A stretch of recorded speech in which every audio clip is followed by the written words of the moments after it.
Hey there, night owls, welcome back to Sleepless Survivors. Tonight, we're doing something a little different. No adrenaline, no dramatic escapes, no life or death tension, just the slow, methodical, wonderfully mundane reality of surviving alone in the Roman Empire.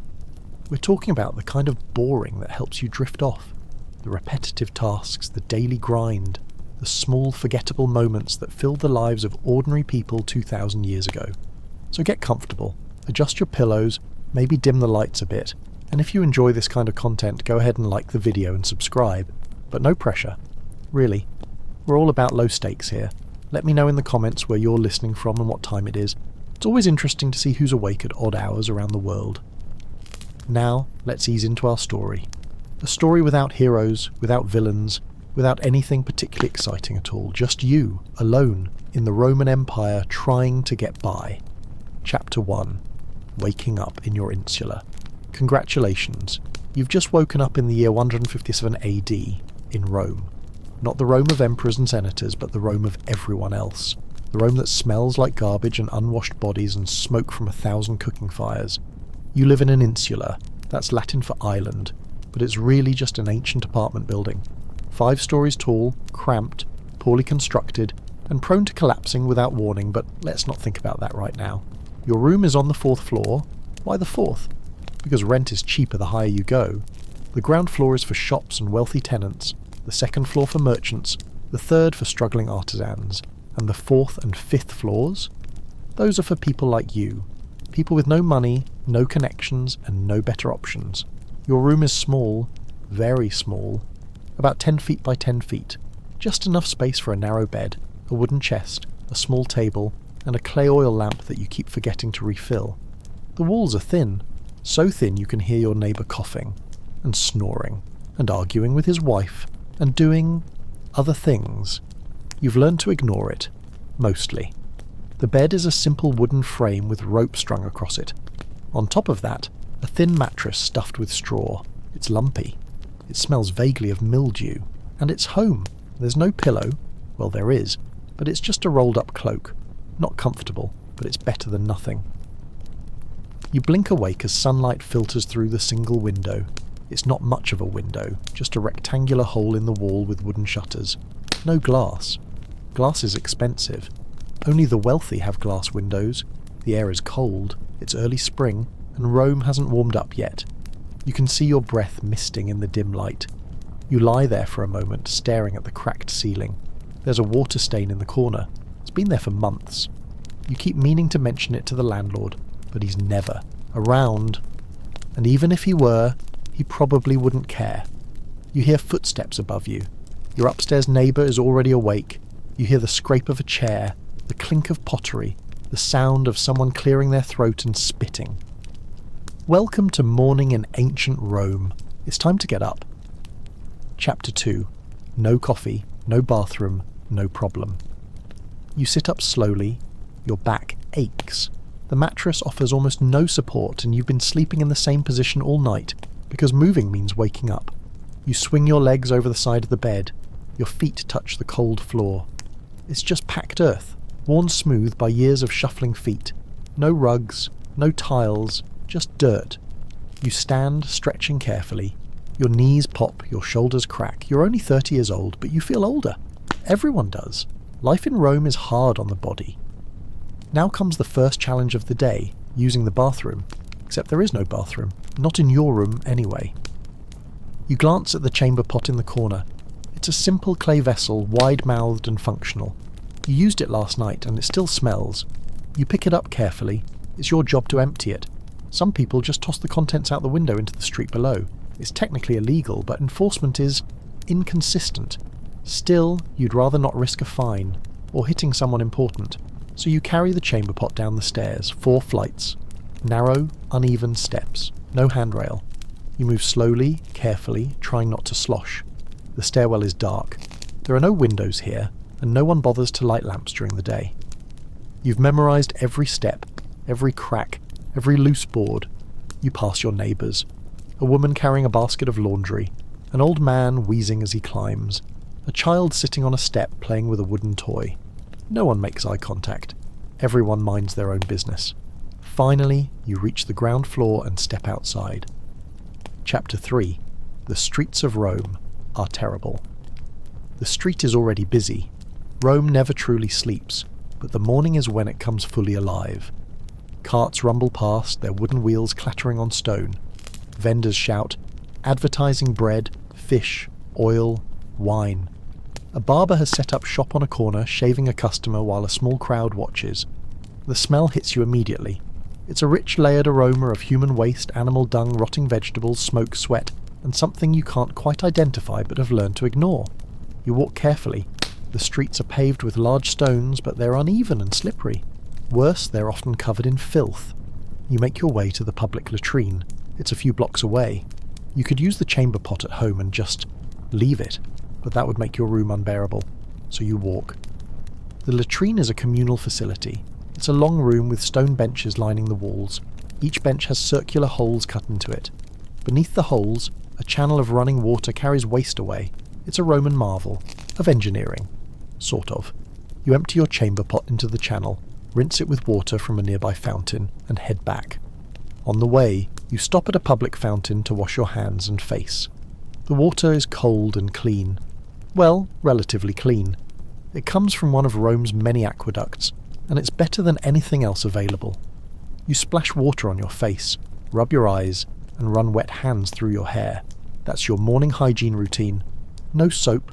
Soap exists, but it's expensive. Most people just use water and oil. You don't brush your teeth. Toothbrushes haven't been invented. Some people chew on twigs or rinse with wine, but you can't afford wine for that purpose, so you just don't. Your teeth are already starting to rot. It's inevitable. Everyone's teeth rot eventually. By the time you return to your insula, you're fully awake, hungry, and ready to start the day. Chapter 4. Breakfast, or lack thereof. Back in your room, you consider breakfast. The problem is, you don't really eat breakfast. Not a real one anyway. Most Romans don't. The big meal of the day is dinner in the late afternoon. Breakfast, if you have it at all, is just something to take the edge off your hunger. You rummage through your wooden chest.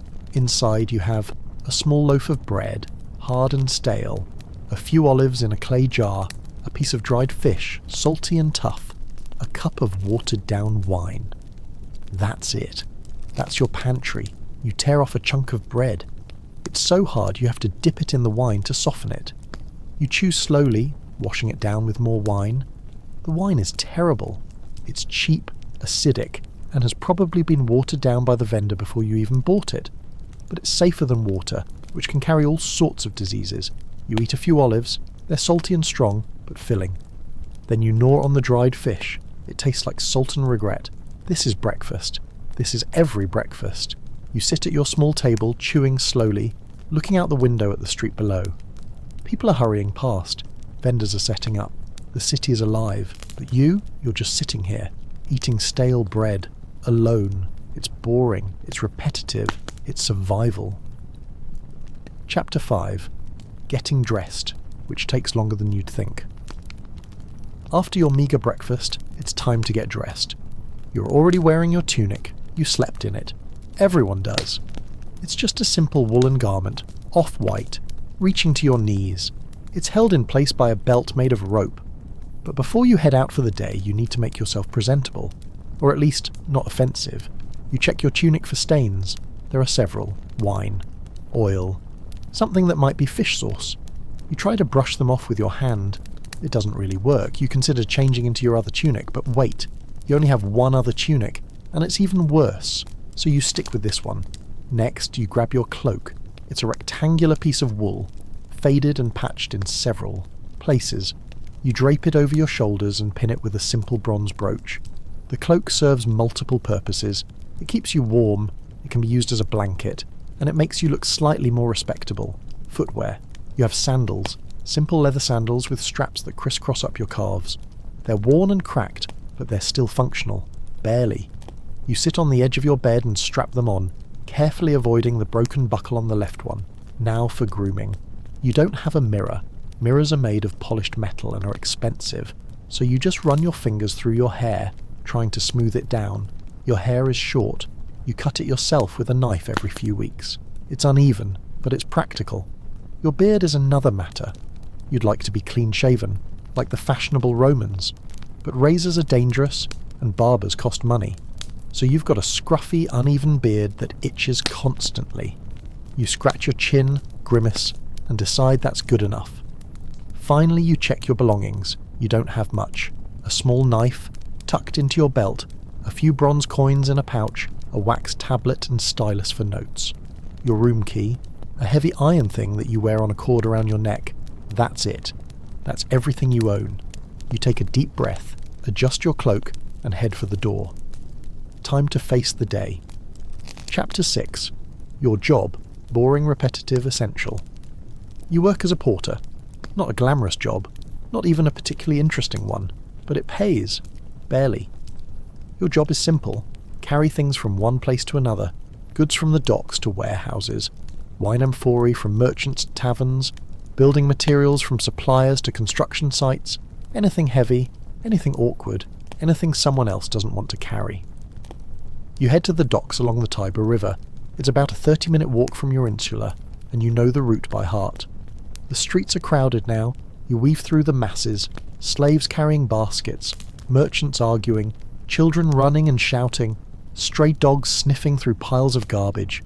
You keep your head down and your hand on your coin pouch. Pickpockets are everywhere. Finally, you reach the docks. The Tiber is wide and brown, its surface rippling with the movement of boats. There are cargo ships, fishing vessels, and small ferries shuttling people back and forth.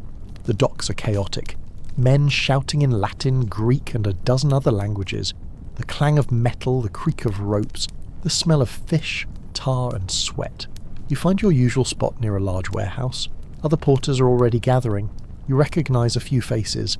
No one says much. You're not friends. You're just people who happen to do the same job. A foreman appears. He's a short, thick man with a permanent scowl. He shouts names and assigns tasks. You, amphorae, to the forum. That's you. Amphorae. Large clay jars used for storing wine, oil, or grain. Heavy, fragile, awkward to carry. You nod and follow a slave who leads you to a stack of amphorae. There are about 20 of them. Each one is nearly as tall as your waist and weighs, well, a lot. You've done this before. You know the technique. You crouch, wrap your arms around the amphora, lift with your legs and hoist it onto your shoulder. It's heavy. The weight presses down on your collarbone, but you've carried worse. You start walking. Chapter 7. The Long Slow. Walk to the Forum. Carrying an amphora through the streets of Rome is not exciting. It's not dramatic, it's just tedious. You walk slowly, carefully. The amphora is balanced on your shoulder, and one wrong step could send it crashing to the ground. If that happens, you'll have to pay for it, and you can't afford that. The streets are crowded and people don't move out of your way. You're just a porter, invisible. You squeeze past vendors, dodge carts, and try not to bump into anyone important. Your shoulder aches, your legs burn, but you keep walking. The Forum is about a mile away, uphill. Of course it's uphill. You pass through narrow alleys, where the buildings lean so close together they almost touch. The sunlight barely reaches the ground here. It's dim and cool and smells like damp stone. You pass a bakery. The smell of fresh bread makes your stomach growl. But you don't stop. You can't afford bakery bread. You pass a tavern. Men are inside, drinking and laughing. You envy them. But you keep walking. You pass a public fountain. You'd love to stop and drink, but the amphora is heavy, and if you set it down, you might not be able to lift it again. So you keep walking. Your mind wanders. You think about what you'll eat tonight. Maybe some lentils. Maybe some cheap fish if you can find it. You think about your neighbour, the one who coughs all night. You wonder if he's sick. You wonder if you'll catch it. You think about nothing at all. One foot in front of the other, just keep moving. Finally, after what feels like an hour but is probably only 20 minutes, you reach the Forum. Chapter 8. The Forum, crowded, loud, overwhelming. The Forum is the heart of Rome. It's a massive open plaza surrounded by temples, government buildings and markets. It's where laws are made, speeches are given and business is conducted. It's also incredibly crowded. You navigate through the press of bodies, senators and togas, merchants haggling, slaves running errands, tourists gawking at the monuments. You head to the address you were given, a wine shop on the edge of the Forum. The shop is small but clean. The owner, a middle-aged man with a sharp nose and sharper eyes, inspects the amphora. "Careful," he snaps. "Don't crack it." You gently lower the amphora to the ground. He examines it, checking for damage. Finally he nods. "Good. Next one." You straighten, roll your aching shoulder, and head back to the docks. This is your job. Back and forth. Over and over. Carrying things. Setting them down. Carrying more things. You make 3 more trips that day, each one the same. The same route. The same weight. The same aching shoulders and burning legs. By the time the sun is low in the sky, you're exhausted. The foreman pays you. A handful of bronze coins. Barely enough to cover rent, food and oil for your lamp. You pocket the coins and head home. Chapter 9. Dinner. Simple, bland, filling. By the time you return to your insula, the sun is setting. The streets are quieter now, though still busy. Lamps are being lit in windows. Smoke rises from cooking fires. You climb the 4 flights of stairs to your room. Your legs are shaking by the time you reach the top. Inside, you collapse onto your bed for a moment. Just a moment. Then you force yourself to get up. You need to eat. You have a small brazier in the corner of your room. It's just a metal bowl filled with charcoal. You light it with a flint and steel, coaxing a small flame to life. Once the coals are glowing, you place a small pot on top. Tonight's dinner, lentil stew. You pour water into the pot, add a handful of dried lentils, a pinch of salt, and a few herbs you bought from a street vendor. Thyme, maybe. Or oregano. You're not really sure. You sit on the floor waiting for the water to boil. It takes a while. The brazier doesn't produce much heat. While you wait, you eat a piece of bread, still stale. You dip it in olive oil, which helps. Eventually the lentils soften. The stew isn't much to look at. It's brown and watery, with a few sad lentils floating in it. But it's hot, and it's food. You eat slowly, using the bread to sop up the liquid. It's bland, but filling. When you're done, you wash the pot with water from a jug and set it aside. That's dinner. Every night, some variation of the same thing. Lentils, bread, olive oil, occasionally fish or cheese if you can afford it. You sit at your table, looking out the window at the darkening sky. The city is quieter now. You can hear voices from the street below. Laughter, an argument, the bark of a dog. You feel full, tired, ready for sleep. But first, there are a few more things to do. Chapter 10. Evening routine, such as it is. After dinner you clean up. Not because you're particularly tidy, but because leaving food out attracts rats, and you already have enough rats. You wipe down the table with a damp cloth. You sweep the floor with a bundle of twigs tied together. It's not a real broom, but it works well enough. You empty the brazier, carefully dumping the cooled ashes out the window.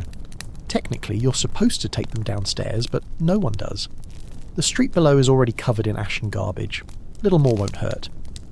You refill your oil lamp from a small clay jug. The oil is cheap olive oil, the kind that smells slightly rancid, but it burns.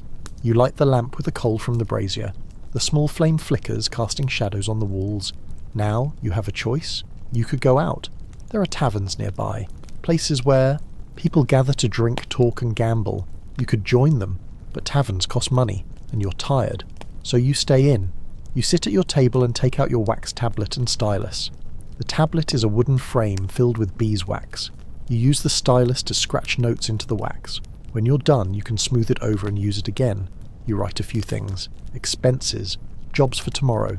A reminder to buy more oil. It's not exciting, but it's calming. You think about writing a letter. You have family in the countryside. A brother, a sister. You haven't seen them in years.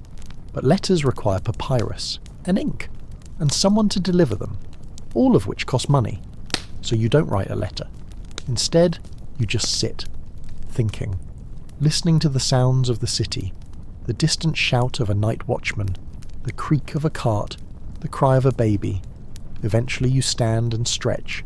Your back aches, your shoulders are sore, your feet hurt, but you're okay. You survived another day. Time for bed. Chapter 11. Sleep. The best part of the day. You blow out the oil lamp. The room plunges into darkness. Not complete darkness. A little light filters in from the street below. Torches, lanterns, the moon if it's out. You remove your sandals and place them beside the bed. You take off your belt and set it on the table. But you don't undress. You're already wearing your tunic and it's all you have. So you just lie down. The bed creaks under your weight. The straw mattress rustles. You pull your cloak over yourself as a blanket. The room is cold. You can feel a draft coming through the window. You should close the shutters, but that would make the room too dark, so you leave them open. You lie on your back staring at the ceiling. You can barely see it in the dim light. Your mind wanders. You think about the day, the amphora, the docks, the forum. The same thoughts as always. You think about tomorrow. Another day of carrying, another day of walking, another day of survival. You think about nothing. Slowly your body relaxes. The aches fade. Your breathing slows. You hear your neighbour coughing again. A rhythmic wet cough that echoes through the thin walls. You hear footsteps above you. Someone pacing. You hear voices from the street. A man and a woman arguing about something. You hear it all. And then gradually you hear nothing. You drift off. Sleep in ancient Rome is not peaceful. It's not quiet. It's not particularly restful. But it's sleep. And for now, that's enough. Chapter 12. The next day. Same as the last. You wake up. Again. The sun is filtering through the window. Again. Your back aches. Again. You sit up, stretch, and put on your sandals. You grab your chamber pot and head downstairs. The streets are busy. The docks are chaotic. The foreman assigns you another job. Today it's grain sacks. Heavy burlap sacks filled with wheat. You hoist one onto your shoulder and start walking. It's the same route. The same streets. The same aching shoulders. You deliver the grain. You return to the docks. You carry more grain. Lunch is bread and olives. You eat standing up. You carry more grain. By evening, you're exhausted. You return home. You make lentil stew. You eat. You clean up. You sit. You go to bed. The next day is the same. And the day after that. And the day after that. This is life in ancient Rome. Repetitive. Predictable. Boring. You wake up. You work. You eat. You sleep. You wake up. You work. You eat, you sleep. There are no great adventures, no dramatic twists, no moments of glory. Just survival, day after day after day. And honestly, that's okay. Because this is real. This is what most people's lives were like.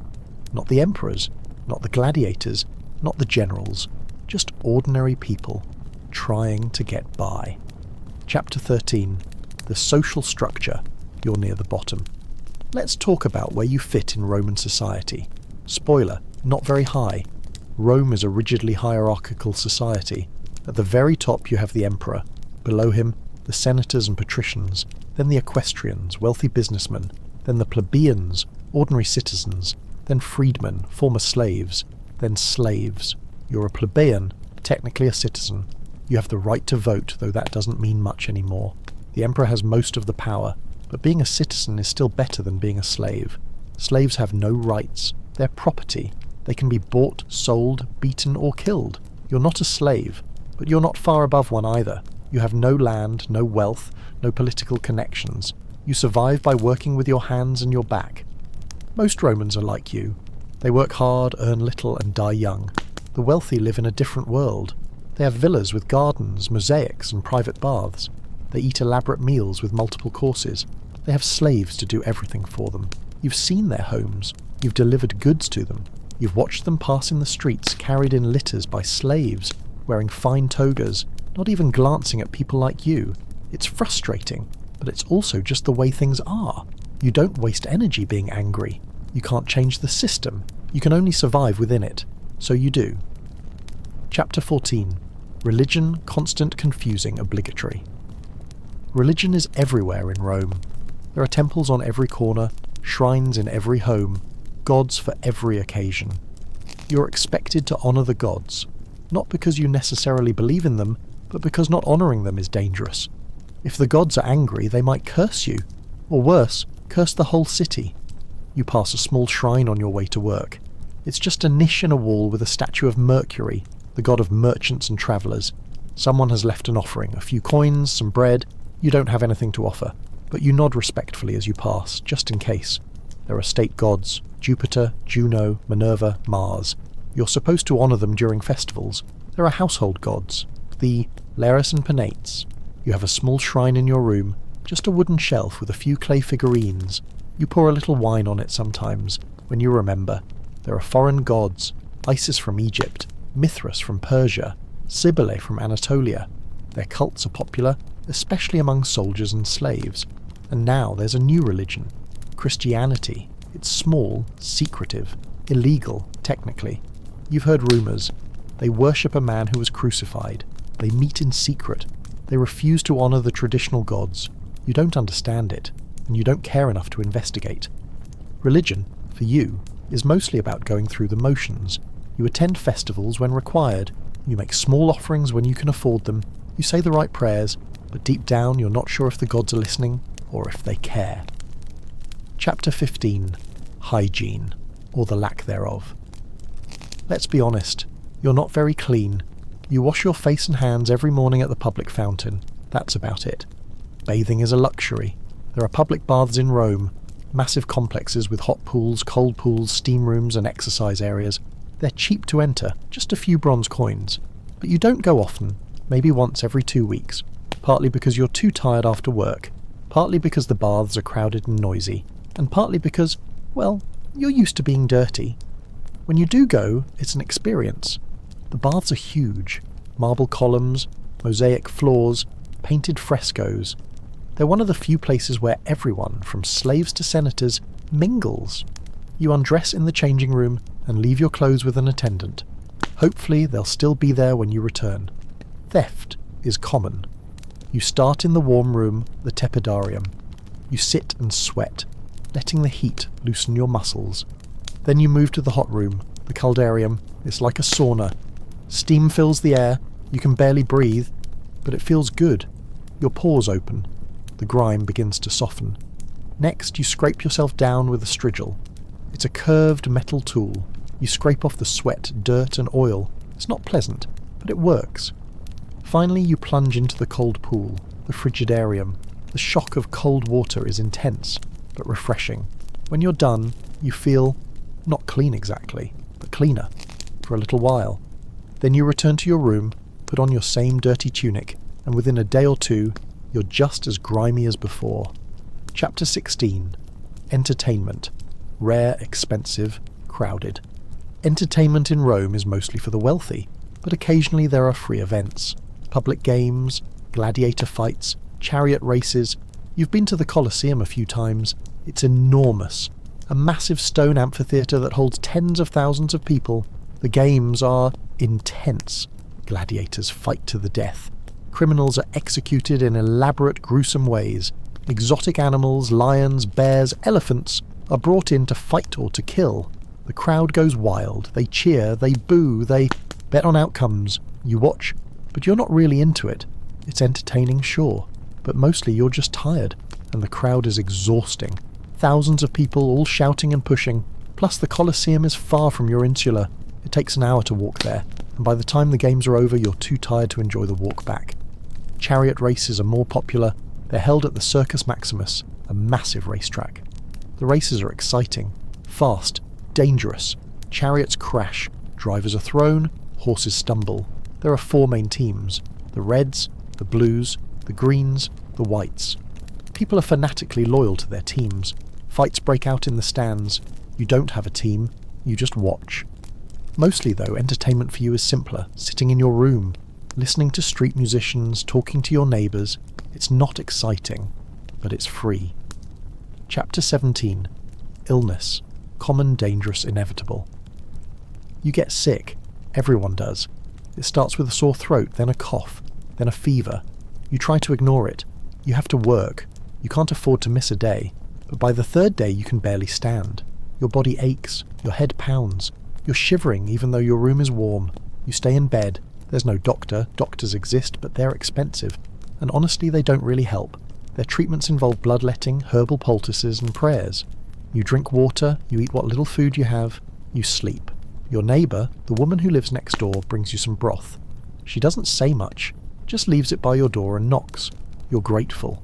You spend 3 days like this, feverish, weak, drifting in and out of sleep. On the 4th day, the fever breaks. You're still weak, but you can stand. You eat some bread, you drink some wine. On the 5th day, you go back to work. You're not fully recovered, but you can't afford to wait. You're lucky. Some people don't recover. Illness kills, constantly. There's no medicine. No antibiotics, no hospitals. You just have to hope your body is strong enough to fight off whatever's making you sick. Most of the time, it is. Sometimes, it isn't. Chapter 18. The Seasons. Hot, cold, miserable. Rome has seasons, and each one brings its own challenges. Summer is brutal, the city bakes. The stone buildings trap heat. Your room, on the 4th floor, becomes an oven. You sweat constantly. Your tunic sticks to your skin. The air is heavy and still. At night, you leave the shutters open, hoping for a breeze. But there rarely is one. The heat makes everything harder. Work is exhausting. Food spoils quickly.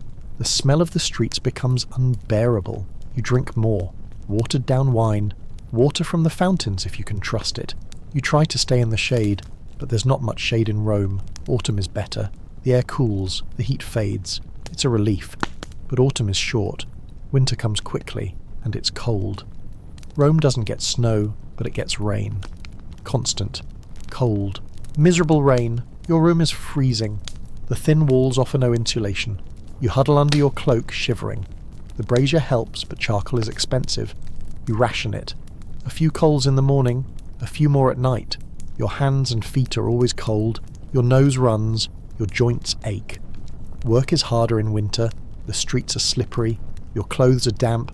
Your fingers are so cold they barely work. But you keep going. Because you have to. Spring is the best. Warm, but not too hot. The rain stops. Flowers bloom in the public gardens. You feel lighter. Hopeful even. But spring is short. And then summer comes again. The cycle continues. Chapter 19. Neighbours. Close, annoying, essential. You live surrounded by people. The insula is crowded. Every room is occupied. Families, couples, single men and women, all crammed together. You know your neighbours. Not well, but you know them. There's the old man on the 3rd floor. He used to be a soldier. Now he's just old. He sits outside his door most days watching people pass. There's the woman next door. She's a seamstress. You hear her sewing late into the night, the rhythmic sound of her needle puncturing fabric. There's the family upstairs, a husband, wife and 3 children. The children run and shout and drop things. The father yells. The mother cries. It's loud. There's the prostitute on the 2nd floor.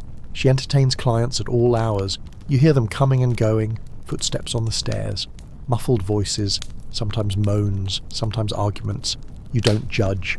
Everyone's trying to survive. Sometimes you talk to your neighbours. Brief conversations in the stairwell, comments about the weather, complaints about the landlord. The woman next door, the seamstress. Her name is Julia. She's kind. She brought you broth when you were sick. Sometimes she knocks on your door and offers you bread. You've offered her fish in return. Small gestures, but they matter. The old soldier, Marcus, tells stories sometimes. About campaigns in Germania. About battles and marches and comrades who died. You listen, even though you've heard the stories before. The family upstairs, you don't know their names. But you've helped them a few times. Carried water up when the mother was ill. Held the door open when they were moving furniture. They've helped you too. Lent you a lamp when yours broke. Warned you when the landlord was coming to collect rent. This is how it works in Rome. You're not friends, not really, but you're connected. You share walls. You share problems. You share solutions. When someone dies, everyone contributes to the funeral. A few coins each, enough to cover the burial. When someone has a baby, everyone brings a small gift. A piece of bread, a cup of wine, a blessing. You're alone, but you're not isolated. The insula is cramped, noisy and uncomfortable, but it's also a community, and sometimes that makes all the difference. Chapter 20. Money. Never enough. Let's talk about money, or rather the lack of it. You're paid by the day, a few bronze coins for each load you carry. On a good day you earn enough to cover rent, food and maybe a little extra. On a bad day, you don't earn enough. And then you have to make choices. Rent is due on the 1st of every month. It's non-negotiable. The landlord doesn't care if you're sick or if work was slow. He wants his money. If you can't pay, you're evicted. Simple as that. So rent comes first. Always. Food comes second. But you can stretch food. Bread lasts. Lentils are cheap. You can skip meals if you have to. Oil for your lamp comes third. You need light, but you can use less. Go to bed earlier. Wake up later. Everything else, clothes, repairs, entertainment, is a luxury. You can't afford luxuries. You have a small stash of coins hidden in your room. Not much, just a few bronze pieces, your emergency fund. You've been saving for months. The goal is to save enough to buy better sandals. Your current ones are falling apart, but every time you get close, something happens. You get sick. Rent goes up. The landlord demands extra payment for repairs that never happen. Your savings shrink, and you start over. This is the cycle. Earn, spend, survive, repeat. You're not poor, not by Roman standards. You're not starving. You have a roof over your head, but you're not comfortable either. You're always one bad day away from disaster, one injury, one illness, one lost job, and you're finished. So you're careful, you work hard, you save what you can, and you hope nothing goes wrong. Chapter 21. The occasional festival. Every so often there's a festival, a religious holiday, a celebration of a god or an emperor or a military victory. When there's a festival, you get a day off. Sometimes there's free food, bread distributed to the crowds, wine, even meat if it's a major festival. You go, not because you're particularly devout, but because free food is free food. The festivals are crowded, thousands of people packed into the forum or around a temple. Priests perform sacrifices, animals are slaughtered, blood is spilled, then the meat is distributed. You wait in line for hours. When you finally reach the front, you're given a small chunk of roasted pork or beef. It's delicious. You eat it slowly, savouring every bite. This is meat. Real meat. Not dried fish or scraps. Actual roasted meat. For a moment you feel satisfied, full, content. There's music, street performers, acrobats, jugglers, fire eaters. You watch for a while. The acrobat does flips and balances on his hands. The crowd applauds. Children run through the streets, laughing and shouting. Even the adults seem lighter, happier. You walk through the crowds, anonymous, just another face. By evening you're tired, your feet hurt, but you feel good, lighter than usual. You return to your room, lie down on your bed, and think about the festival. These moments are rare, but they're important. They break up the monotony. They remind you that life isn't just work and sleep. Sometimes there's meat and music and crowds. Sometimes there's something to celebrate. Chapter 22. The reality of time. Here's something you think about sometimes. Time. In Rome, time moves differently than it does in the modern world. There are no clocks, no watches, no precise schedules. The day is divided roughly into hours, but these aren't fixed hours. They're relative. A summer hour is longer than a winter hour because the daylight is longer. You tell time by the sun, and by the church bells when they ring, and by your own sense of how long things take. Morning is when the sun rises, afternoon is when the sun is high, evening is when it sets, night is when it's dark. That's it. That's as precise as it gets. You don't have appointments, you don't schedule meetings, you just go. You show up at the docks when the sun is up. You work until the sun goes down, you eat when you're hungry, you sleep when you're tired. It's simple, but it's also frustrating. Sometimes you arrive at the docks and there's no work. The ships haven't arrived yet, or they've already been unloaded. You've wasted a trip. Sometimes you finish a job and have to wait around for payment. The foreman is busy. He'll pay you later. You wait. Time is fluid, uncertain. You can't control it. You can only move through it, and that's fine. Most of the time. But occasionally, usually late at night, when you're lying in bed and can't sleep, you wonder what it would be like to know exactly what time it is. To plan your day down to the hour. To know when things will happen. It seems impossible. Absurd even. But also, kind of nice. Chapter 23. Literacy. A rare skill. You can read. Sort of. You're not fluent. You didn't have formal education, but your father taught you the basics. How to recognize letters, how to sound out words, how to write simple sentences. It's a useful skill. Not everyone in Rome can read. Probably only about 20% of the population is literate. Being able to read means you can understand signs. You can write simple contracts. You can leave notes for people. You have your wax tablet and stylus. You use it for basic notes, reminders, lists, simple accounts. Sometimes you see graffiti on walls, insults, declarations of love, political slogans, advertisements.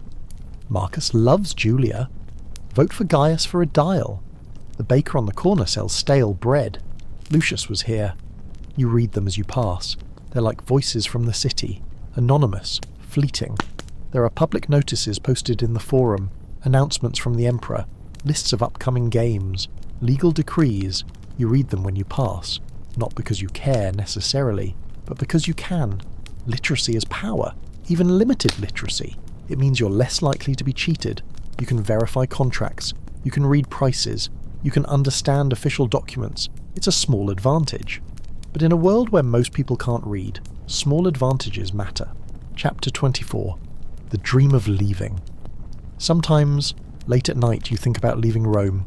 Just walking away, heading to the countryside, maybe finding work on a farm or in a small town. Life would be simpler there, quieter, cleaner. No crowds, no noise, no filthy streets. You could grow your own food, maybe have a small garden, keep chickens. It's a nice dream, but it's just that, a dream. Because leaving Rome isn't easy. Where would you go? You have no land, no connections outside the city, no family to take you in. And rural life isn't necessarily better. Farmers work just as hard as you do, probably harder, and they're at the mercy of weather, disease, bandits. At least in Rome there's work, there are opportunities, there are people. In the countryside you'd be isolated, vulnerable, and there's another reason you don't leave. Rome is home. It's dirty, it's crowded, it's exhausting, but it's familiar. You know these streets, you know these people, you know how to survive here. Leaving would mean starting over, and starting over is terrifying. So you stay, you wake up, you work, you eat, you sleep, you repeat, day after day after day, and you dream of leaving, but you never do. Chapter 25. Religion gets complicated. One day you overhear a conversation. Two men are talking in low voices near the docks. They're discussing a meeting. A secret meeting. One of them mentions the Lord. Not Jupiter or Mars. The Lord. Capital L. You realise they're Christians. You've heard about Christians. They're a strange sect. They worship a Jewish preacher who was executed by Pontius Pilate over a century ago. They claim he rose from the dead. It sounds absurd, but they believe it. Christians don't honour the traditional gods. They refuse to offer sacrifices. They don't attend state religious ceremonies. This makes them suspicious. Dangerous even. Some emperors have persecuted them, arrested them, executed them. Nero famously blamed them for the Great Fire of Rome, and had many of them killed. But they keep growing. Quietly. In secret. You're curious, but also cautious. Christianity is illegal. Associating with Christians could get you in trouble. Still, you're intrigued. A few days later, you see one of the men again. His name is Tertius. He's a freedman, former slave. Now he works at the docks, like you. You strike up a conversation. Nothing about religion, just small talk. Over the following weeks, you talk more. Tertius is kind, thoughtful. He seems different. More at peace than most people you know. One day, he invites you to a gathering.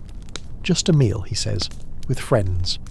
You hesitate, but curiosity wins. You agree. Chapter 26. The Secret Gathering. The gathering's in a small house, in a quiet part of the city. You arrive after dark. Tertius is waiting outside. Come in, he says. You're welcome here. Inside, there are about 20 people, men and women, slaves and freemen, young and old. They greet you warmly. No one asks your name. No one prees. You sit on a bench. Someone hands you a cup of wine. Someone else offers bread. Then they begin to sing. Quietly. A simple melody. The words are in Greek, mostly. You don't understand all of them. But the tune is soothing. A man stands. He's older, with grey hair and kind eyes. He speaks. He talks about love, about caring for one another, about hope. He tells a story about the man they call Christ, about how he healed the sick, fed the hungry, welcomed the outcasts. He talks about resurrection, about life after death, about a kingdom not of this world. You listen. You don't know what to believe. It sounds too good to be true. But the people here, they believe it. You can see it in their faces. They're sincere, earnest. After the man finishes speaking, they share a meal. Bread and wine. They call it communion. This is his body, someone says, breaking the bread. This is his blood, another says, pouring the wine. It's symbolic, you think. A ritual. You eat, you drink. You sit in silence, and for a moment, just a moment, you feel peaceful. The gathering ends quietly. People embrace. They whisper blessings. Then they leave, one by one, disappearing into the night. Tertius walks you back to your insula. "What did you think?" he asks. "I don't know," you say honestly. "It's different." He nods. "It is. But it's true. I believe that." You don't respond. You're not sure what to say. Back in your room, you lie awake thinking. You don't become a Christian. Not yet. Maybe not ever. But the gathering stays with you. The warmth, the community, the sense of belonging. It's something to think about. Chapter 27. An injury. One day you make a mistake. You're carrying an amphora. You're tired, distracted. You're thinking about something else. You can't even remember what. You step wrong. Your foot slips on a wet stone. You stumble. The amphora crashes to the ground. It shatters. Wine spills everywhere. And your ankle. It twists. Hard. Pain shoots up your leg. Sharp. Immediate. You cry out and fall to the ground. People gather around. Someone helps you to the side of the road. Someone else curses at the mess. The foreman arrives. He's furious. You broke it. You'll have to pay for that. You can barely hear him. Your ankle is throbbing. You try to stand, but you can't. The pain is too intense. "I'm sorry," you manage. "I'll pay. I'll work it off." The foreman glares at you. Then he turns and walks away. You sit there for a long time. Eventually someone, a fellow porter, helps you up. You lean on his shoulder and hobble back to your insula. Climbing the stairs is agony. Each step sends pain shooting through your ankle. Finally you reach your room. You collapse onto your bed. Your ankle is swollen, bruised, possibly broken. You can't work like this. And if you can't work, you can't earn money. And if you can't earn money, you're in trouble. Chapter 28. Recovery. Slow and uncertain. For 3 days, you don't leave your room. Your ankle is too swollen, too painful. You can barely put weight on it. You spend your time lying in bed, staring at the ceiling, worrying. Julia, the seamstress next door, checks on you. She brings you bread and water. She doesn't say much, just nods and leaves. Marcus, the old soldier, tells you about the time he broke his leg in battle. "Took months to heal," he says, "but I survived. You will too." His words are meant to be comforting. They're not. On the 4th day you try to stand. The pain is still there, but it's more of a dull ache now. You hobble around your room, slowly, carefully. You can walk, sort of, but you can't carry heavy loads. Not yet. You make your way down to the docks. The foreman sees you limping and shakes his head. "Can't use you like this," he says. "Come back when you're healed." You nod. What else can you do? You return home. For the next 2 weeks you do whatever work you can find. Light work. Running errands for shopkeepers. Delivering messages. Sweeping streets. It doesn't pay much, but it's something. You also dip into your savings. The coins you'd been hoarding for new sandals. They're gone now. Spent on rent and food. You try not to think about it. Slowly your ankle heals. The swelling goes down. The pain fades. You can walk normally again. Finally, after 3 weeks, you return to the docks. The foreman gives you a job, carrying grain sacks, light ones. You're back. You're working. You survived. Barely. Chapter 29. The rhythm of life. Months pass, then years. Your life settles into a rhythm. Wake up, work, eat, sleep, repeat. The seasons change. Summer heat, autumn relief, winter cold, spring warmth. You celebrate festivals. You attend secret Christian gatherings occasionally, though you're still not sure you believe. You make a little money. You lose a little money. You survive. Your body ages. You're 35 now, then 40. Your hair is greying. Your back aches constantly. Your knees crack when you stand. But you're still here. Still working. Still surviving. You watch neighbours come and go. Some die. Some move away. New people move in. You learn their names. Or you don't. Julia, the seamstress, becomes a friend. You share meals sometimes. You talk about nothing important. Marcus, the old soldier, dies one winter. He goes to sleep and doesn't wake up. The neighbours pool money for his funeral. You contribute what you can. The family upstairs moves away. The new family moves in. They're louder, but you're used to noise. You consider trying to find better work, but you're too old to learn a new trade, and the docks are familiar. So you stay. You keep carrying, keep walking, keep surviving. This is your life. Boring, repetitive, unglamorous. But it's yours. Chapter 30. The philosophy of it. All. Sometimes, late at night, you think about meaning.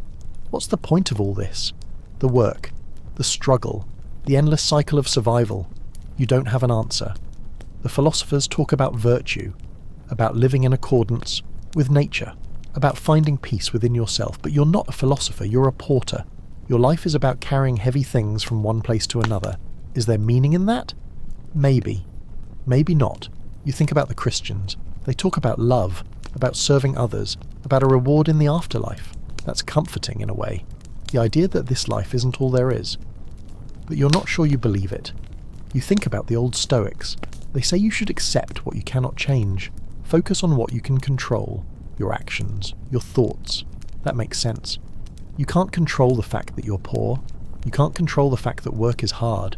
You can't control the weather or your health or the fact that life is unfair. But you can control how you respond. You can choose to wake up every morning. You can choose to work. You can choose to help your neighbours when they need it. You can choose to survive. And maybe that's enough. Maybe meaning isn't some grand cosmic purpose. Maybe it's just this. The daily choice to keep going, to carry one more load, to climb one more flight of stairs, to eat one more meal of lentils and bread. To survive. Chapter 31. A rare moment of beauty. One evening you're walking home from work. The sun is setting, painting the sky in shades of orange and pink. You stop for a moment just to look. The city is beautiful sometimes. The way the light hits the temples, the silhouettes of the buildings against the sky, the sound of laughter from a nearby tavern. For just a moment you forget about your aching feet. You forget about your empty coin pouch. You forget about tomorrow's work. You just exist. You watch the sun sink below the horizon. The sky darkens. Stars begin to appear. Someone bumps into you. Move, they mutter. The moment passes. You continue walking home, but you remember that sunset, that brief flash of beauty. It doesn't change anything. You're still poor, still tired, still alone. But it reminds you that there's more to life than just surviving. There are sunsets, and stars, and occasional moments of peace. And maybe that's enough. Chapter 32. Growing older. You're 45 now, old by Roman standards. Your body is breaking down, your knees are shot, your back is permanently bent, your hands are gnarled and scarred from years of work. You can't carry as much as you used to.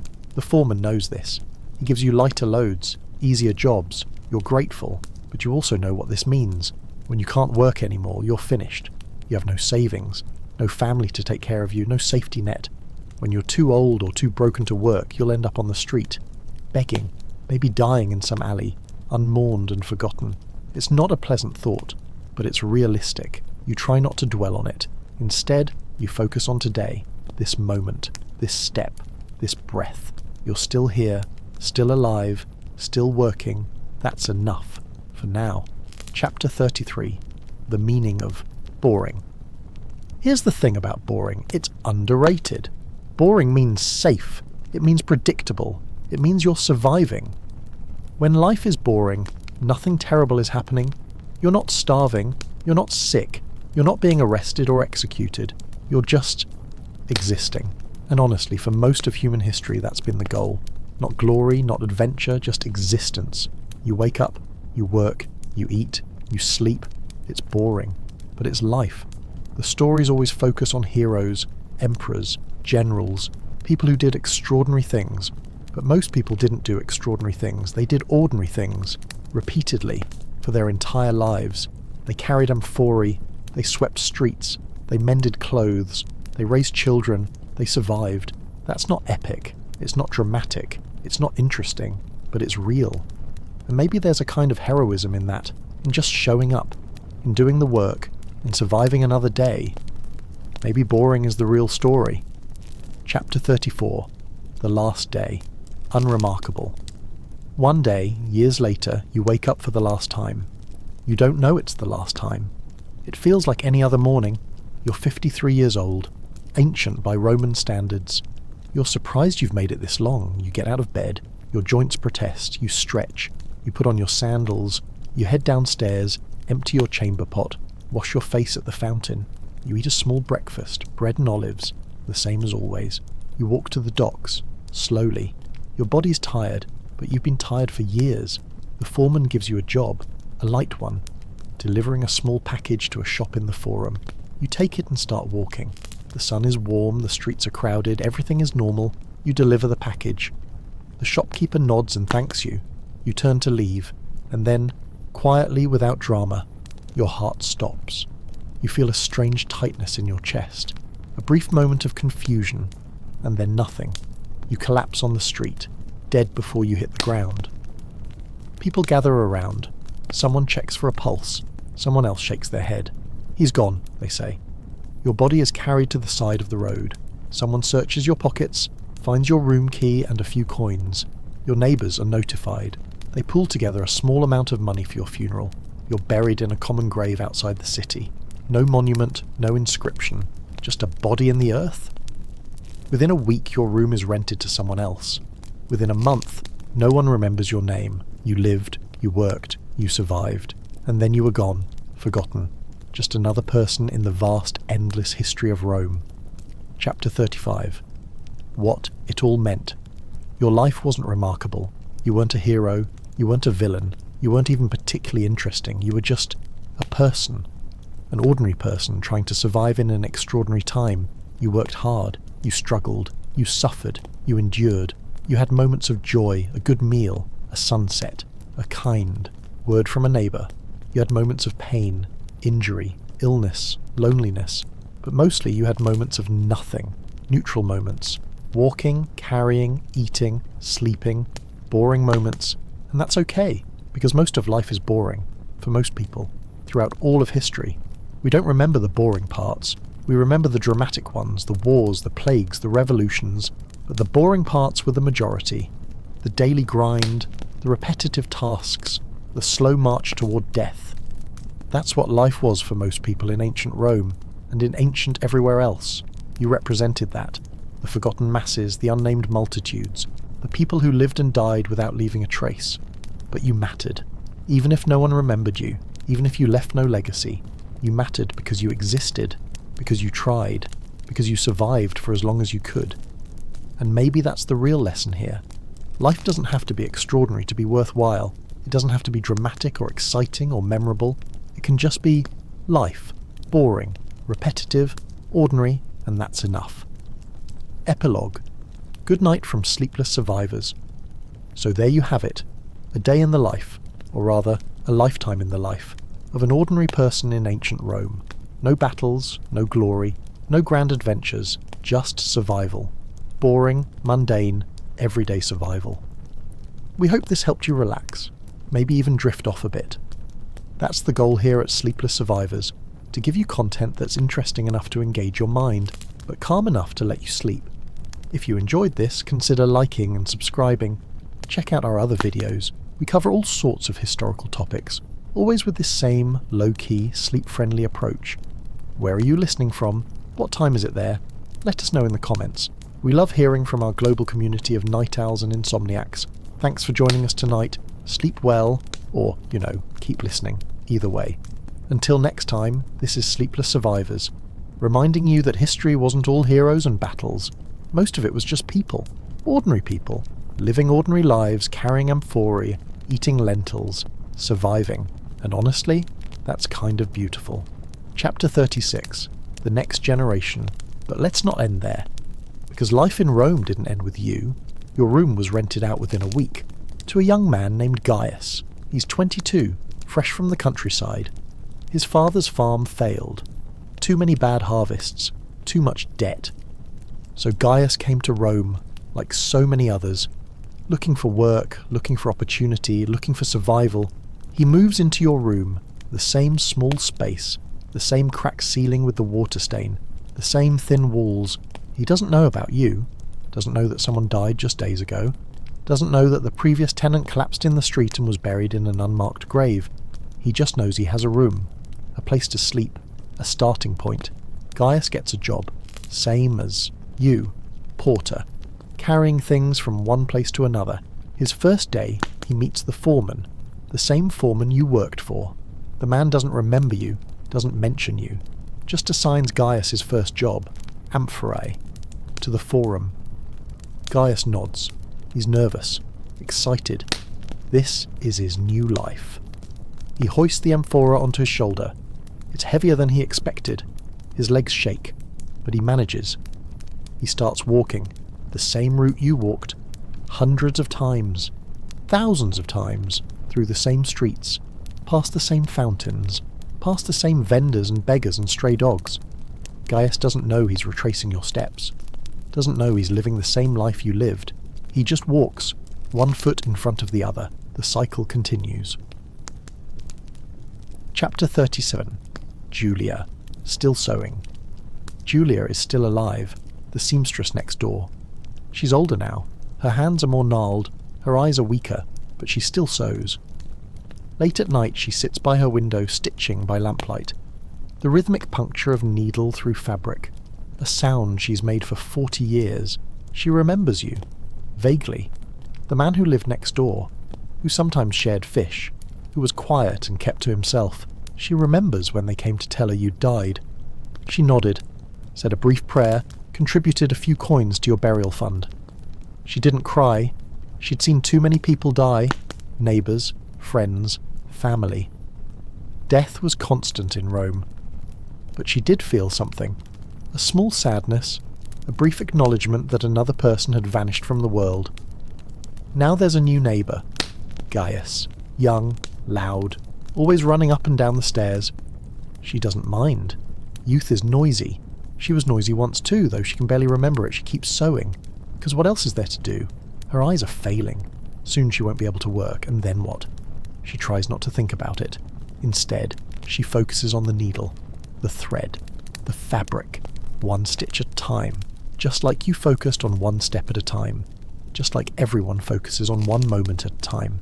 It's the only way to survive. Chapter 38. Marcus's grandson. Marcus, the old soldier, left behind a grandson, a boy named Quintus. He's 15 now. Quintus never knew his grandfather well. Marcus died when Quintus was young, but he heard the stories, the battles, the marches, the glory of serving Rome. Quintus wants to be a soldier too, like his grandfather, like so many young men in Rome. It's one of the few ways to escape poverty. The army pays, it provides food, shelter, training. After 25 years of service, you get land, citizenship if you don't already have it, a pension. It's a hard life, dangerous. Many soldiers die in battle or from disease or accidents, but it's better than the alternatives, so Quintus enlists. He's assigned to a legion stationed in Britannia, the edge of the empire, cold, rainy, hostile. He spends his days marching, training, building, guarding. It's boring. Most of military life is boring. Waiting, drilling, repairing equipment, standing. Watch. The battles, when they come, are brief, terrifying, chaotic, but mostly it's just routine. Wake up, eat, train, march, eat, sleep, repeat. Sound familiar? It's the same pattern, the same grinding repetition, just in a different context. Quintus survives his first year, then his second, then his fifth. He's good at following orders, good at not complaining, good at surviving, just like you were, just like everyone is. Chapter 39. The Prostitute's Daughter. The prostitute who lived on the second floor had a daughter. Her name was Lucia. She's 18 now. She doesn't want to follow in her mother's footsteps, but options are limited. She's pretty. That's both an advantage and a curse in Rome. She finds work as a barmaid in a tavern. It's respectable, barely. She serves wine, cleans tables, dodges wandering hands. The pay is terrible, but it's better than the streets. She lives in a tiny room, even smaller than yours, just enough space for a bed and a chest. She dreams of something better. Marriage to a merchant, maybe, or a craftsman, someone with a stable income, someone who could provide security. But marriage requires a dowry, and she has no dowry, no family wealth, no connections, so she works, and she waits, and she hopes. Every night men proposition her, offer her money, offer her gifts, offer her promises they won't keep. She refuses, politely. She's not her mother. but she understands her mother better now, understands the desperation, the limited choices, the calculation of survival. She serves another cup of wine, wipes down another table, counts her meagre coins, one day at a time, just like you, just like everyone. Chapter 40. The Christian community grows. The Christian community you occasionally visited is still meeting, still growing, slowly, secretly. Tertius, the freedman who invited you, is still alive. He's a leader now, an elder in the community. They meet in different houses, different locations, always careful, always watching for informers. The gatherings are larger now. 30 people, sometimes 40, men and women, slaves and free, rich and poor. They still sing, still share meals, still talk about love and hope and resurrection. The religion is changing, becoming more organized. There are letters circulating, letters from apostles, from leaders in other cities, instructions on how to live, how to worship, how to treat one another.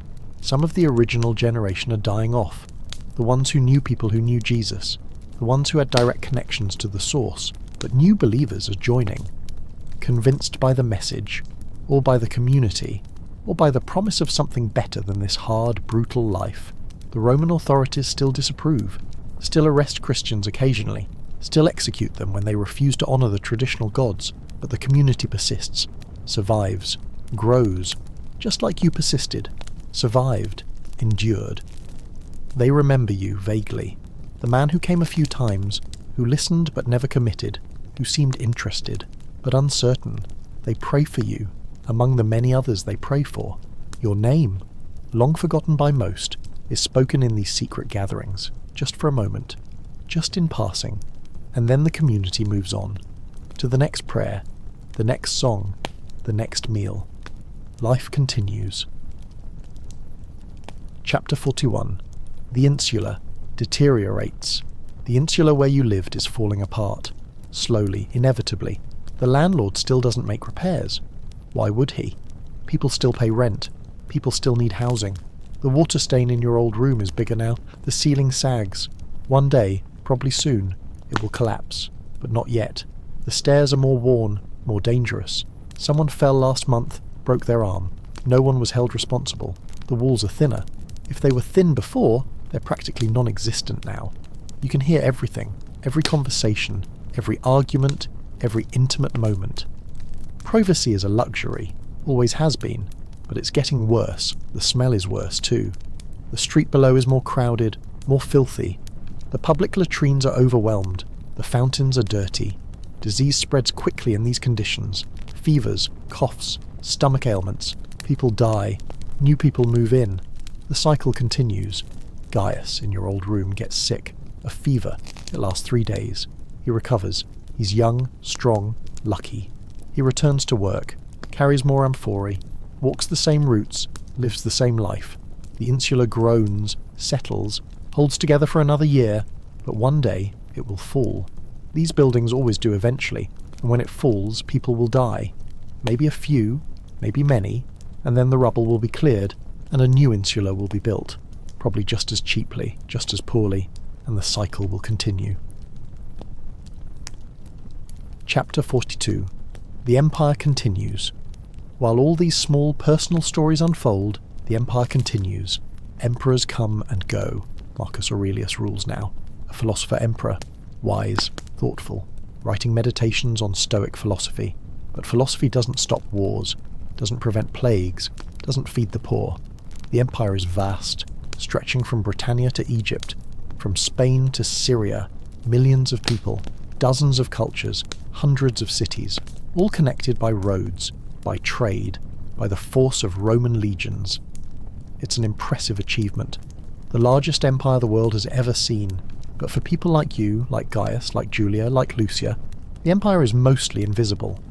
Sure, you see soldiers, you see officials, you hear about wars on distant frontiers, but it doesn't really affect you, not directly.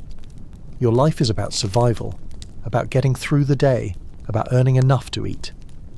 The empire is just the context, the background, the system within which you struggle. You're not a citizen of Rome in any meaningful sense. You don't participate in governance, you don't have a voice, you don't matter to the people in power, you're just a number. a body, a worker, and that's fine. You don't expect anything else. You just want to survive, to have enough food, to have a place, to sleep. That's all most people want. Throughout history, everywhere. Not glory, not power, not wealth, just survival. Chapter 43. The docks. Always the docks. The docks never change. Well, they do, but not in any way that matters. Ships come in, ships go out. Cargo is unloaded, cargo is loaded. The foreman is different now. The old one died. The new one is younger, meaner, but functionally the same. He shouts orders, assigns work, pays at the end of the day. The porters are different too. You're gone. Others have died, or aged out, or found different work. But there are always new porters. Young men from the countryside, desperate men from the slums, men with no other options. They show up at dawn. They wait for work. They carry heavy things, same as it ever was. Gaius is there, every day. His shoulders are getting stronger. His back is starting to ache. He's learning the same lessons you learned. How to lift, how to balance, how to keep moving even when you're exhausted, how to survive. He makes friends. Sort of. Other porters. They nod at each other. Sometimes share bread. Sometimes complain about the foreman. But they're not really friends. They're just people who happen to do the same job, just like you and your fellow porters. Connection is rare in Rome. Real connection. Trust. People are too busy surviving, too tired, too focused on their own problems. So you coexist. You help when it's easy. You ignore when it's convenient. You survive. The docks smell like fish and tar and sweat. They always have. They always will. The Tiber flows past, brown and sluggish, carrying waste out to sea. The sun rises, the sun sets, the work continues, forever. Chapter 44. A wedding Lucia, the barmaid, gets lucky. Or maybe not lucky. It depends on your perspective. A merchant notices her. He's older. 45, a widower. His first wife died in childbirth. He's not handsome, not particularly kind, but he's stable. He has money. He owns a small shop selling pottery. He proposes. Well, not exactly. He talks to the tavern owner, negotiates a price. A small dowry paid by him to make the arrangement official. Lucia is informed. She's given a choice. Technically, she can refuse. But what's the alternative?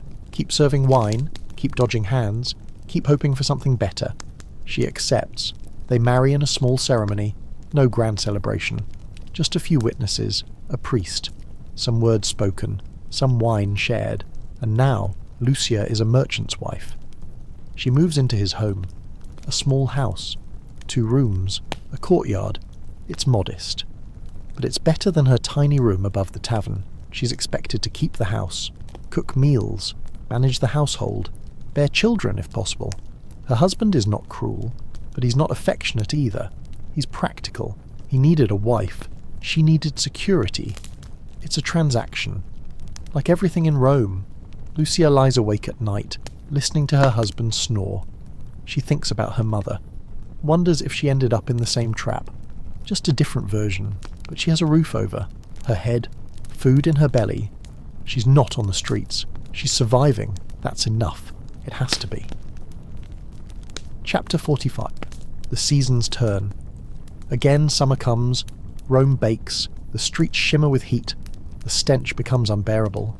People die. The old, the sick, the weak. Heat exhaustion, dehydration, fever.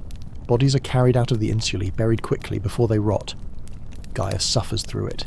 He drinks as much water as he can, seeks shade when possible, keeps working, because stopping means not eating. Not eating means dying. Autumn arrives, relief. The air cools. People breathe easier. Winter comes, cold and wet. The streets turn to mud. The buildings are freezing. More people die. Different reasons. Same result. Gaius huddles in his room, burns small amounts of charcoal, wraps himself in his cloak. He thinks about home, the countryside, his family's failed farm. He wonders if they're still alive. He considers going back, but there's nothing to go back to. The farm is gone, sold to pay debts. Rome is his home now. This small, cold room, these dirty streets, this endless work. Spring arrives, warmth returns, flowers bloom in the public gardens. Gaius feels lighter, more hopeful. He's survived another year. He's still here, still working, still carrying amphorae from one place to another. The cycle continues. Always has. Always will. Chapter 46. Philosophy in the Streets. One day, Gaius sees a philosopher in the forum. A cynic, dirty, barefoot, dressed in rags. The man is giving a speech about virtue, about rejecting material possessions, about living in accordance with nature. A small crowd has gathered. Some people are listening intently, others are mocking. Gaius stops to listen, just for a moment. The philosopher says, "You work yourselves to death for things that don't matter. Money, status, comfort. But none of it lasts. None of it brings happiness." Someone in the crowd shouts, "Easy for you to say, you're already starving." The crowd laughs. The philosopher smiles. Exactly. I'm starving, and yet I'm free. I have no boss, no debt, no fear of losing what I have because I have nothing. Can you say the same? Gaius considers this. He has a boss, the foreman. He has debt. He owes rent. He has fear. Constant fear of injury, illness, unemployment. But he also has a room, food, a purpose, however humble. Is the philosopher right? Is freedom worth starving for? Gaius doesn't think so. He's been hungry. It's not enlightening. It's just painful. He walks away, back to work, back to carrying amphorae. Philosophy is for people who have time to think. Gaius is too busy surviving. Still the words linger. None of it lasts. That's true. Nothing lasts. Not your work. Not your possessions. Not your life. Everything ends. But what else is there to do? You live, you work, you survive. Until you don't. That's the deal. Chapter 47. A Small Kindness. One day, Gaius sees an old woman collapsed in the street. She's thin, frail, barely breathing. People walk past. No one stops. No one helps. Gaius hesitates. He has work to do. He can't afford to be late. But he stops. He kneels beside the woman. "Are you all right?" Stupid question. She's clearly not all right. She opens her eyes. They're cloudy, unfocused. "Water," she whispers. Gaius looks around. There's a public fountain nearby. He walks over, fills his hands with water and brings it back. He helps her drink. She sips slowly. Coughs. Sips more. "Thank you," she whispers. "Can you stand?" Gaius asks. She shakes her head. Too tired. Gaius doesn't know what to do. He can't carry her. He has work, but he can't just leave her. He flags down a passing slave. "Help me move her to the shade." The slave hesitates, then nods. Together they lift the woman and carry her to the side of the road under an awning. "Will she be all right?" Gaius asks. The slave shrugs. "Probably not." They walk away. Gaius returns to work. He's late. The foreman yells at him. He doesn't explain, just takes the abuse. That evening he walks past the same spot. The woman is gone. Either she recovered and left, or someone moved her body. He doesn't know which. He'll never know, but he helped. For a moment. He did something. It didn't change anything. The woman probably died anyway, but he tried. And maybe that matters, even if just a little. Chapter 48. Julia's eyes. Fail. Julia can barely see anymore. Her eyes have been failing for years. Now they're almost gone.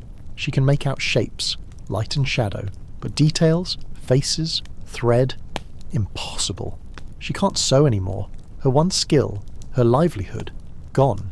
She has some savings, a small stash of coins hidden in her room, but it won't last long. She considers begging, but she's too proud.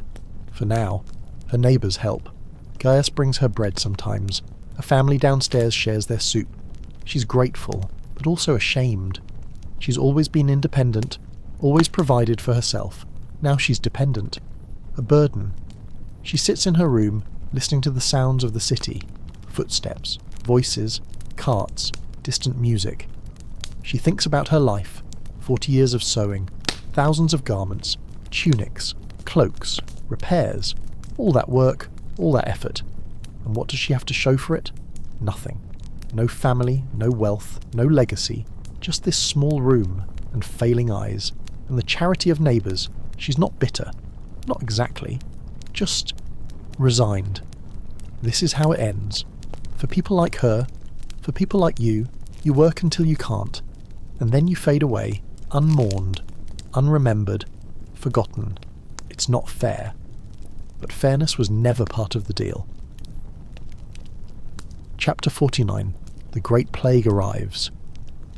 In the year 165 AD, a plague arrives in Rome, carried by soldiers returning from campaigns in the east. It spreads quickly. Fever, rash, vomiting, death. The bodies pile up. The streets stink of decay. The public funerals can't keep up. People flee the city. Those who can afford it. The wealthy. The connected. But most people can't flee. They have nowhere to go. No resources, no options. They stay, and they die. Thousands of them. Gaius gets sick. The fever comes suddenly. One moment he's fine. The next he's burning up. He collapses in his room, alone, delirious. Julia hears him through the wall, his moaning, his coughing. She can't see, but she can hear. She knocks on his door. Gaius, are you all right? No answer. Just more coughing. She tries the door. It's unlocked. She steps inside, feeling her way along the wall. Gaius? She finds him on the bed. Burning with fever, she brings water, damp cloths. She places them on his forehead. She sits with him, hour after hour, day after day. She can't see him, but she stays. On the third day, the fever breaks. Gaius wakes, weak, confused, but alive. Julia is asleep in the chair beside his bed, her head slumped forward. He touches her hand. Thank you. She wakes, smiles, even though she can't see him. You're welcome. He survives. She survives. Many others don't. The plague passes eventually, months later, but it's taken thousands, maybe tens of thousands. Rome recovers, slowly. The docks resume operations. Work continues. Life goes on, because it always does. Chapter 50. Gaius grows. Older years pass. Gaius is 30 now, then 35, then 40. His hair is greying, his back is permanently bent, his hands are calloused and scarred. He's become you, not literally, but functionally. Same room, same job, same life. He's carried thousands of amphorae, walked millions of steps, survived countless hardships. He has no wife, no children, no savings, just this room, this work, this existence. He thinks about meaning sometimes, late at night, when he can't sleep. What's the point of all this? What has he accomplished? Nothing. And everything. He's survived. Against odds, against a world that doesn't care whether he lives or dies. He's been kind. Occasionally. To Julia. To the old woman in the street. To fellow porters when they've needed help. He's worked every day, contributing to the vast machine of the empire, carrying goods, enabling trade, playing his small, forgettable part. Is that enough? He doesn't know. He'll probably never know. But it's what he has. So it has to be enough. He lies in bed. The same bed you slept in the same room, under the same cracked ceiling. And he thinks about tomorrow. Another day. Another opportunity to survive. That's all anyone can do. Survive. And hope. And continue. One more day. One more step. One more breath. Until there are no more. And then someone else moves into the room. And the cycle continues. Forever.